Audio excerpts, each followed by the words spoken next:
ከደሞዝ ጋር በተያያዘ አዲስ መረጃ ይፋ ተደርጓል። ዝቅተኛ የደሞዝ ወለልን ወደ 5000 ብር ከፍ ሊደረግ መሆኑንና የሰራተኞች ደሞዝና ጥቅማ ጥቅም በህጋዊ ማዕቀፍ እንዲደገፍና ዘላቂ መፍትሄ እንዲሰጠው ይደረጋል ተብሏል። በሌላ መረጃ ደግሞ በዱባይ በተለያዩ የንግድ ስራዎች ላይ የተሰማሩ ኢትዮጵያውያን ባለሀብቶች ቁጥር ከ1600 በላይ መድረሱ ተነገረ።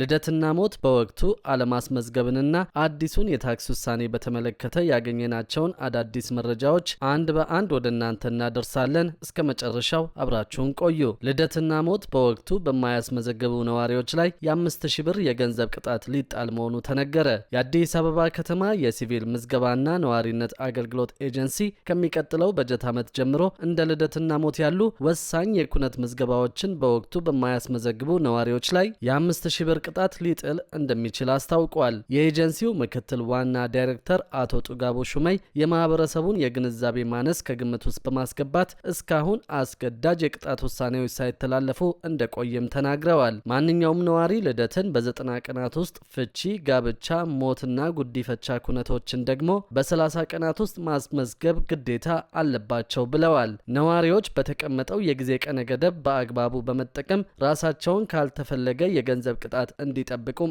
ኤጀንሲው አሳስበዋል። በተያዘው በጀት ዓመት 9 ወራት ውስጥ ብቻ ልደት 83767 በሞት 5161 እንዲሁም በጉዲፈቻ 178 መመዝገባቸውን አቶ ጡጋቦ ሹሜ ገልጸዋል። በአጠቃላይ 89106 የወሳኝ ኩነት ምዝገባ መደረጉን ተናግረዋል። የሲቪል ምዝገባ አሰራርን ማዘመን ለሀገራዊ እቅድና ለከተማዋ የህዝብ ቁጥር ሚዛን ወሳኝ በመሆኑ ነዋሪዎች ኃላፊነታቸውን እንዲወጡ ጠይቀዋል። በሌላ መረጃ ደግሞ በዱባይ በተለያዩ የንግድ ስራዎች የተሰማሩ ኢትዮጵያውያን ባለሀብቶች ቁጥር ከ1600 በላይ መድረሱ ተነገረ። የዱባይ ንግድ ምክር ቤት በተለያዩ የንግድ ስራዎች በዱባይ ተሰማርተው የሚገኙ ኢትዮጵያውያን ባለሀብቶች ቁጥር ባለፉት 10 ዓመታት መጨመሩንና 1676 መድረሱን አስታወቀ።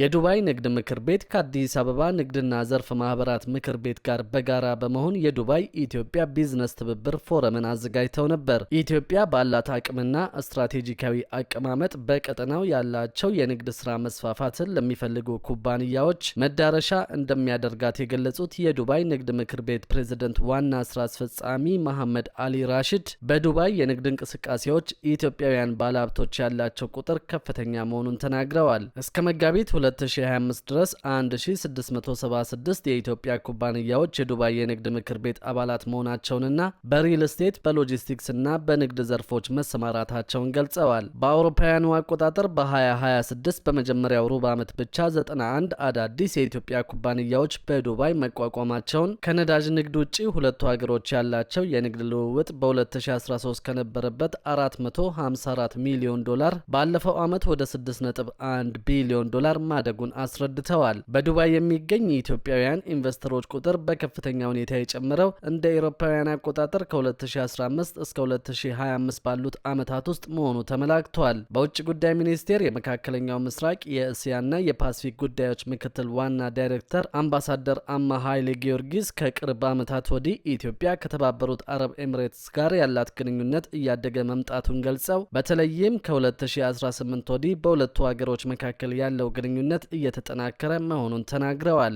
የሁለቱ ሀገሮች ግንኙነት በንግድ ጭምር ማደጉንና በዚህም የተባበሩት አረብ ኤሚሬትስ ኩባንያዎች በግብርና፣ በማዕድን፣ በማምረቻ፣ በታዳሽ ኃይል፣ በቱሪዝም፣ በመድኃኒትና በዲጂታል አገልግሎት በኢትዮጵያ ተሰማርተው እንደሚገኙ አብራርተዋል። በሌላ መረጃ ደግሞ ከደሞዝ ጋር በተያያዘ አዲስ መረጃ ይፋ ተደርጓል። ዝቅተኛ የደሞዝ ወለልን ወደ 5000 ብር ከፍ ሊደረግ መሆኑንና ሰራተኞች ደሞዝና ጥቅማ ጥቅም በህጋዊ ማዕቀፍ እንዲደገፍና ዘላቂ መፍትሄ እንዲሰጠው ይደረጋል ተብሏል። በኢትዮጵያ በሆቴል መስተንግዶ ዘርፍ የተሰማሩ ባለሙያዎች ከደንበኞች ተጨማሪ የማበረታቻ ጉርሻ ወይም ቲፕ ያገኛሉ በሚል የአሰሪዎች የተሳሳተ ግምት ምክንያት ለከፍተኛ የኢኮኖሚ ጫና መጋለጣቸውን የኢትዮጵያ መስተንግዶ ባለሙያዎች ማህበር አስታውቀዋል። ማህበሩ ችግሩ በዘላቂነት እንዲፈታ ከተለያዩ ባለድርሻ አካላት ጋር በመተባበር መፍትሄ ለማሰጠት እየሰራ እንደሆነ ገልጿል። የመስተንግዶ ባለሙያዎችን አነስተኛ የደሞዝ ወለል ወደ 5000 ብር ከፍ ለማድረግ የደብዳቤ ልውውጥና የግንዛቤ ማስጨበጫ ስራዎችን እያከናወነ መሆኑን ማህበሩ ገልጿል። የማህበሩ ፕሬዝዳንት አቶ ያሬድ ደገፉ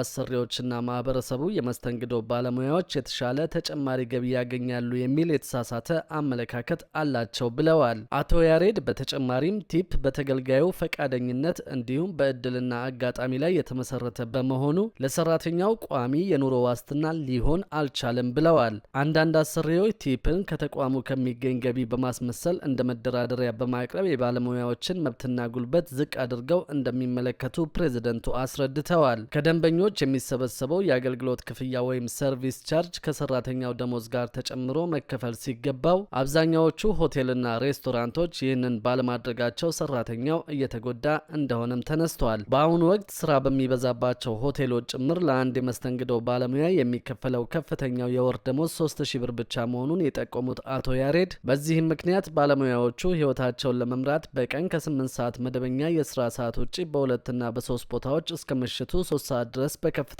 ድካም ተጨማሪ ስራ ለመስራት መገደዳቸውን ተናግረዋል። በአሁኑ ወቅት መንግስት አነስተኛ የደሞዝ ወለል 5000 ብር እንዲሆን ባስቀመጠው ጭብጥ መሰረት ይህንን ተፈጻሚ ለማድረግ ከሴቶችና ማህበራዊ ጉዳይ ሚኒስቴር፣ ከአሰሪዎች ፌዴሬሽን እንዲሁም ከግሎባል ሰራተኞች ማህበር ጋር ውይይቶች እየተደረጉ ነው ተብሏል። የመስተንግዶ ሰራተኞች ደሞዝና ጥቅማ ጥቅም በህጋዊ ማዕቀፍ እንዲደገፍና ዘላቂ መፍትሄ እንዲሰጠው በማሰብም በቅርቡ ትልቅ አገራዊ ኮንፈረንስ ለማዘጋጀት ዝግጅት እየተደረገ መሆኑን ፕሬዝደንቱ አስታውቀዋል። በሌላ መረጃ ደግሞ በታክስ ውሳኔ ላይ ይግባኝ ለማለት አዲስ ማስረጃ ማቅረብን የሚከለክል ማሻሻያ ረቂቅ አዋጅ መዘጋጀቱ ጭካኔ የታየበት በሚል ቅሬታ አስነሳ።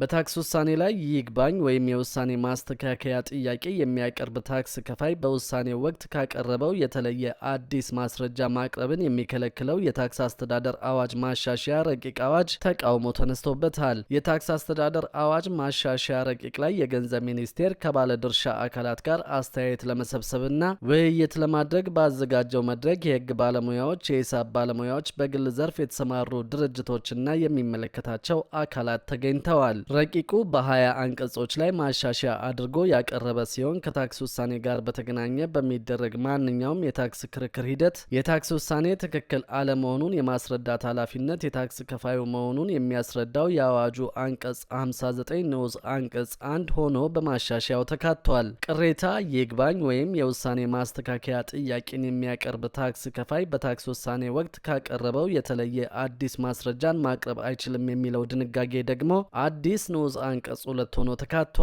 ሆኖም ሚኒስቴሩ ባዘጋጀው መድረክ የተገኙ ተሳታፊዎች አዲስ ማስረጃን ማቅረብ መከልከሉን ተቃውመዋል። በአዲስ አበባ ዩኒቨርሲቲ ህግ ትምህርት ቤት የህግ መምህር የታክስ አማካሪና ጠበቃ ዶክተር አስቻለው አሻግሬ ትንሽ ጭካኔ የታየበት ረቂቅ ነው ብለው በተለይም አዲስ ማስረጃን በተመለከተ ባለፉት 40ና 50 ዓመታት የተመጣበትን መንገድ ወደ ኋላ የሚመልስ ነው በማለት ገልጸውታል።